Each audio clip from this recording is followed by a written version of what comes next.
Bonjour tout le monde, bien ravi de vous retrouver. Donc aujourd'hui, nous sommes le lundi 23 mars et on va faire la classe avec cette vidéo.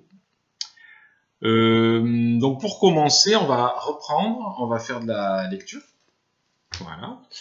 Avec le livre que vous avez dû bien commencer déjà, qui s'appelle Minable le pingouin. Voilà, donc normalement vous avez lu jusqu'à la page 14. Donc juste un petit très vite sur la couverture, on a ici le titre, Minable le pingouin. On a aussi, vous connaissez, c'est Ribambelle, c'est la collection des livres déjà qu'on a lu avant. Et puis on a ici Hélène Lester et Lynn Munzinger qui sont, comme d'habitude, l'auteur du livre. C'est celui ou celle qui a écrit l'histoire. Et l'illustrateur, c'est celui ou celle qui a fait les dessins. Vous avez un texte, c'est l'auteur qui l'a écrit. Vous avez des dessins, c'est l'illustrateur qui les a écrits. Voilà. Donc je vais faire un petit rappel rapide de l'histoire. Donc vous avez compris que notre héros s'appelait Minable et que c'était un pingouin qui habitait sur la banquise. La banquise, c'est un lieu très très froid où on ne marche pas sur la terre, mais où on marche sur de la glace. Donc les pingouins vivent sur la banquise, et vous connaissez tous l'ours blanc aussi, qui aime vivre dans cet endroit-là. Donc, vous avez, en lisant, rencontré des mots certainement difficiles. Je vous les ai écrits là, pour vous aider. Donc, on a ici, en bleu, le premier pingouin qui s'appelle exquis. En vert, vous avez un deuxième pingouin qui s'appelle superbe. Ici, vous avez gracieux, splendide en rose et parfait en violet. Donc, ce sont des prénoms de 5 pingouins. Donc, ces prénoms-là, ce sont tous des mots qui décrivent quelque chose de très très beau, très très joli, très très beau. Exquis, on dit souvent que c'est exquis quand on mange quelque chose qui est délicieux. Superbe, c'est quelque chose qui est très souvent qu'on a très bien réussi, c'est superbe, qui est très joli. Gracieux, quelqu'un qui est gracieux, c'est quelqu'un qui se déplace de façon très très belle. On dit souvent que les danseurs sont très gracieux quand ils se déplacent. Splendide, si on observe quelque chose et qu'on dit que c'est splendide, c'est que vraiment c'était très très beau, c'était magnifique. Et parfait, et bien, c'est quand on fait par exemple un travail qui n'a aucune erreur, que tout est bien écrit, tout est bien fait, on dit que c'est parfait. On ne peut pas faire mieux. Donc vous voyez, ces 5 pingouins s'appellent avec des noms vraiment qui nous disent qu'ils sont tous très très beaux, très très bons, très très doués. Et notre ami que l'on a ici, ben, lui s'appelle Minable. Donc Minable, c'est un peu l'opposé de tous les mots qu'on a dit. Quand on fait quelque chose de minable, c'est quelque chose qui est complètement raté, qui n'est pas du tout aimé des autres. Donc voilà notre pingouin, voilà son nom. Donc ensuite, on nous explique un petit peu dans l'histoire la façon dont vivent nos pingouins. Donc on a nos 5 pingouins qui, lorsqu'ils se disent bonjour, ils le font d'une manière très très belle, très très jolie, et très très polie. Ils se penchent, ils se regardent très dans les yeux. Et à côté, on a Minable, lui, qui, lorsqu'il veut dire bonjour, tape dans le dos et dit quoi de neuf. Alors quoi de neuf, c'est pas du tout quelque chose qui est mal poli, mais c'est quelque chose qui est très familier. Donc lui, il leur dit quoi de neuf. Vous avez vu au passage la belle chemise à fleurs qu'a notre ami Minable. À côté, les autres pingouins, eux, ont un nœud papillon, qui est quelque chose de très joli, très distingué. Ensuite, on nous explique que lorsqu'ils marchent, nos amis pingouins exquis, superbes, gracieux, splendides et parfaits, eh bien ils marchent comme des militaires en comptant. 1, 2, 3, 4, 1, 2, 3, 4, ils marchent tous ensemble. Et c'est toujours très joli. À côté de ça, Minable, lui, lorsqu'il compte, c'est 1, 2, 3, 4, 2, 3, 6, 0, 2,5, 0. D'ailleurs, ici, là, c'est 2,5. Quand on a un 1, une barre, un 2, c'est 2,5. Donc en fait, Minable, il compte vraiment lui comme il en a envie. Lorsqu'il plonge, nos amis pingouins ici, eh ben, c'est très joli. C'est très beau. Il y a très peu de gouttes qui giclent lorsqu'ils atterrissent dans l'eau. Et à côté de ça, Minab, lui, il prend sa bouée, il prend son bonnet, il saute en faisant des bonds, c'est-à-dire en éclaboussant le plus possible. Donc on voit bien la différence. Lorsqu'il chante, alors évidemment, les 5 pingouins, lorsqu'ils chantent, c'est merveilleux. C'est très beau, c'est très mélodieux. Et à côté de ça, Minab, il prend son accordéon et il chante des chansons idiotes. Comme par exemple, combien d'orteils a le poisson? Alors, combien d'orteils a le poisson? C'est un petit peu idiot, parce que un poisson n'a pas de pied, donc n'a pas d'orteils. Mais ça doit certainement faire rire notre ami Minab le pingouin. Et on arrive à la page 14.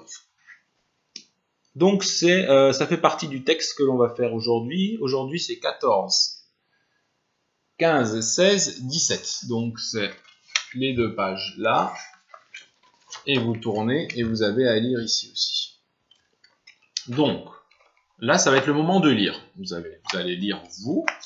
Et pour que vous puissiez lire, vous allez mettre pause à la vidéo. Alors, pause à la vidéo, ici, là où est mon doigt, vous avez normalement ceci. Les 2 barres comme ça. Les 2 barres, c'est je mets pause. Donc ici, là, tac. Vous devez cliquer sur pause ou juste en dessous. Et ça arrête la vidéo. Et vous faites la lecture. Et vous mettez après, au même endroit, il y aura le petit triangle, alors qu'il sera sûrement dans l'autre sens. Il sera comme ça. Et bien là, vous cliquerez et ça fera partir la vidéo. Donc hop, je vous laisse mettre pause. Vous lisez et vous revenez vers moi après en mettant lecture. Voilà, normalement vous avez lu le texte. Donc ici, dans ce texte, page 14, vous avez dû comprendre que les pingouins, tous, exquis, superbes, gracieux, splendides, parfaits et minables, entendent un poum, poum, poum. Et ce poum, poum, poum, c'est le bruit, je ne peux pas vous entendre, mais c'est le bruit des grosses chaussures des chasseurs. Donc ils entendent des chasseurs qui arrivent et on nous dit que les chasseurs sont de retour. Ça veut dire qu'ils sont déjà venus, ils les connaissent, mais ils reviennent. Alors voilà nos chasseurs, vous les voyez. Donc on nous explique dans le texte avec quoi ils sont venus. Donc ils sont venus avec des filets, écoutez bien, ça vous servira pour tout à l'heure. Ils sont venus avec des cages, ici. Ils sont venus avec leur cadenas, ça permet de fermer la cage. Et lorsqu'on est dans la cage, s'il y a un cadenas, on ne pourra pas sortir. Et voilà, filet, cage, cadenas. Ah oui, les chaînes aussi. Voilà. Vous avez ici des chaînes. D'accord? Donc ce sont les objets qu'ont pris les chasseurs pour attraper les pingouins. Donc les chasseurs, ils veulent attraper les pingouins pour les revendre. Et c'est pour ça que vous avez dû lire ici la petite chanson des chasseurs. C'est « Nous voulons de jolis pingouins pour les vendre demain matin. 1000 francs l'un. » Donc des francs, c'est l'ancienne monnaie qu'on utilisait quand vous n'étiez pas né en France. On n'avait pas d'euros, on avait des francs. Donc 1000 francs l'un, 2000 la paire. Donc la paire, c'est quand il y en a 2. On dit une paire de chaussures parce qu'on a 2 chaussures, on dit une paire de gants parce qu'on a 2 gants. Et ils finissent, le dernier mot que vous avez dû lire, c'est « Nous deviendrons vite milliardaires ». Quand on est milliardaire, c'est qu'on a vraiment beaucoup d'argent. Voilà pour le texte. Donc maintenant, vous allez devoir prendre dans la pochette les exercices du texte 4. D'accord, donc exercice texte 4. Donc on va utiliser le mode pause, pareil, pour que vous ayez le temps de faire l'exercice. Et après, vous reviendrez vers moi. Donc le premier exercice du texte 4, alors il faut entourer la ponctuation. Donc je vous l'ai fait pour la première phrase de l'exercice. D'accord, comme ça, c'est pour vous aider parce qu'on n'a pas beaucoup parlé de la ponctuation en classe. La ponctuation, dans un texte, vous connaissez bien les lettres, vous connaissez bien les mots. Et autour des lettres et des mots, vous avez des petits signes qui nous aident pour lire. Toujours, je vous dis, chacun lit une phrase, et vous savez que la phrase s'arrête au point. Donc quand il y a un point, le point, c'est de la ponctuation. D'accord. Il y en a d'autres que vous connaissez aussi, comme les virgules. Quand on lit, on a une virgule, on fait une petite pause. Ça nous dit quand c'est une petite aide. Ah, je fais une petite pause et on comprend beaucoup mieux grâce à la ponctuation et aux pauses.